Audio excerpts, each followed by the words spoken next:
Good morning and welcome to today's Five with Fitz. I'm Keith Fitz-Gerald. Once again, thanks as always for joining me.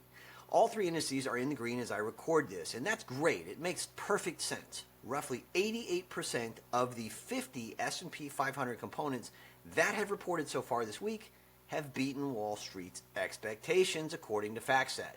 Which reminds me, something we talk about a lot. Investing in optimism beats cowering in pessimism any day, every day, over time. So here's my playbook. Number one, oh boy, I've been waiting a long time for this one, but the corn-pocalypse has now struck. Coca-Cola goes old school and ADM gets canned. U.S. President Donald Trump dropped a soda bomb on Truth Social, claiming Coca-Cola will ditch high-fructose corn syrup, HFCS in shorthand, for real cane sugar in U.S. drinks. It is about time, in my humble opinion. Now, Coca-Cola says that the innovative offerings are coming, which is PR spin and speak for, yep, that's probably true, but that's neither here nor there. The markets didn't need confirmation, and they bailed faster than kids finding out that their Halloween candy was kale. ADM, which is one of the top high-fructose corn supply syrup peddlers, sank 6%. Ingredion got smacked around too. Coca-Cola, on the other hand, shares popped like a freshly shaken bottle. And I did that as a kid a lot, so you can imagine that hits home. Anyway, the Corn Refiners Association, which is a real thing, not a South Park punchline, by the way, panicked, warning that this shift could wipe out jobs, crush farm income, and increase sugar imports with no nutritional upside. Though, really, no nutritional upside? Folks, here's a thought. How about taking all that crap, and I'm being very deliberate, out of our food? Sorry you're losing a sweet gig. Pun is absolutely intended, but get serious. High fructose corn syrup has been linked to a slew of health problems, including obesity, type 2 diabetes, non-alcoholic fatty liver disease, metabolic syndrome, cardiovascular disease, increased triglycerides and LDL cholesterol, gout, and cognitive decline. And that, my friends, is just off the top of my head. Here's a short list of some of the other stuff that's been banned abroad but is still served up in the United States. Brominated vegetable oil, BVO, found in sports drinks and sodas like Mountain Dew. It's banned in the EU and Japan because it's a potential neurological risk. Potassium bromates, used in baked goods to strengthen dough. Banned in the EU, UK, Canada, and Brazil. Considered a possible carcinogen. Then there's azodiocarbonamide, if I can pronounce that correctly. I mean, you're in trouble when you can't pronounce ingredients.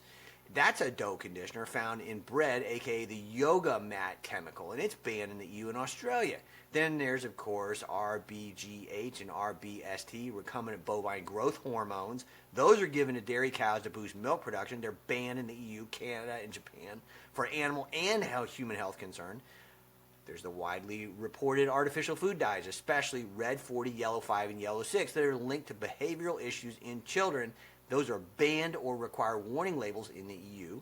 There's butylated hydroxynolisol, BHA, and butylated hydroxytoluene. I can't even pronounce this stuff. Preservatives that are in cereals and snacks. Banned in the EU and Japan because of cancer concerns. And my favorite, titanium dioxide, used to whiten candy and processed food, banned in the EU because of genotoxicity concerns. My POV is this. There is no doubt in my mind whatsoever that research a few years from now will highlight devastating health impacts from all the food science or profit-enhancing ingredients that are found in our food supply. So, in a situation like this, what do you do as an investor? Well, the trade isn't about Coke. It's about who loses shelf space and who gains it. So buy this, not that, has never been more important. Stay focused. Meanwhile, trade idea on this particular issue, long cane, which is a sugar related ETF, and simultaneously short ADM or INGR. Speaking of sugar and all that stuff, number two, Pepsi, is it losing its fizz? And dividend investors should beware. PepsiCo beat on the top and bottom lines this quarter with $2.12 adjusted EPS versus $2.03 expected and $22.73 billion in revenue versus $22.27 billion expected.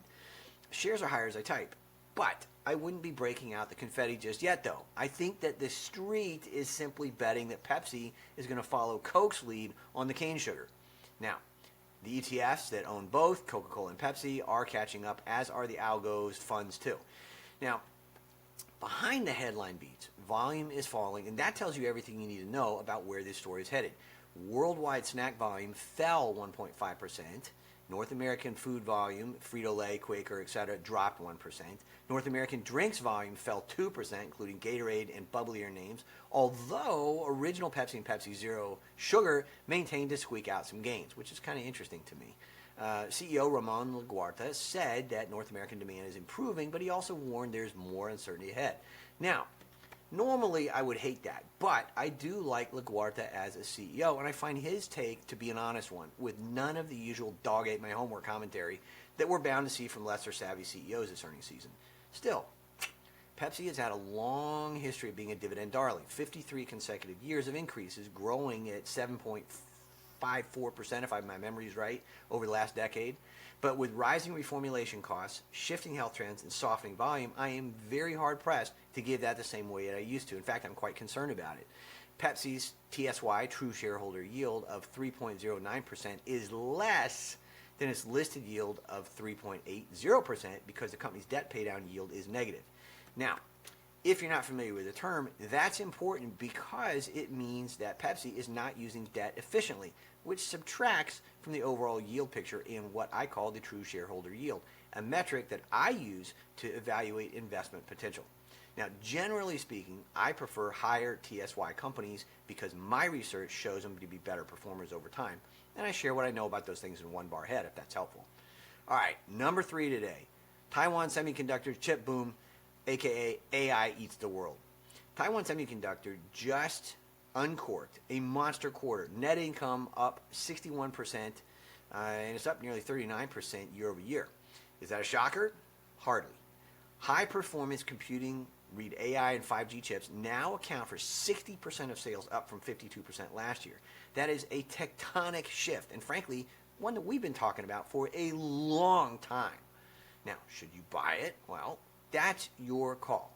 Personally, I'm into other chip makers chasing vertical integration, meaning the ones designing custom AI silicon in-house, for a couple of reasons, including bigger margins, bigger upside potential, and more control.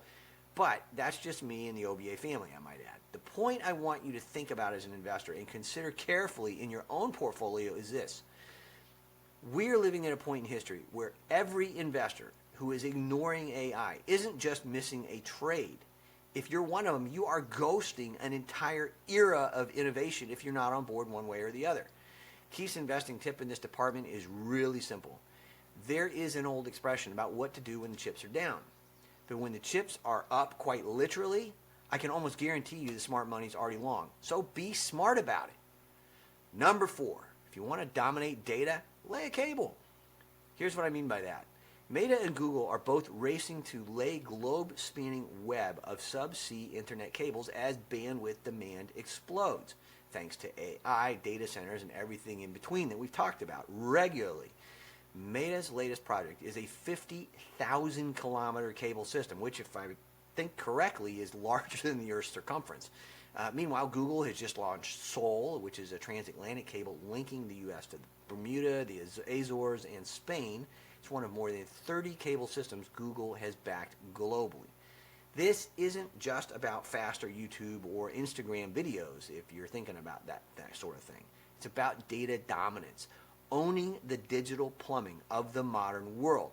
Now, the more infrastructure a company owns, the better their margin, the better their speeds, and the better their strategic leverage, and, dare I say it, the better their profit potential.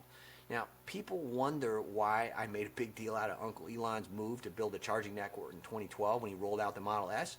Now you know. What people don't get is deceptively simple. The game is the same in every industry. Cars, finance, even your laundry machine. It doesn't matter. Whoever controls the pipeline controls the infrastructure, controls the data, controls the profits. You can do all the diversifying you want. But if your investments don't reflect what I'm bringing to your attention, you will miss what's happening, and heck, probably already are. Now, the good news, of course, is that's a totally fixable problem, and as always, I'll be here if you need me. All right, number 5. I have been waiting all year to say this, but we are now, in my best Cape Canaveral voice, T-minus 2 days and counting, all systems go for Shindig 25.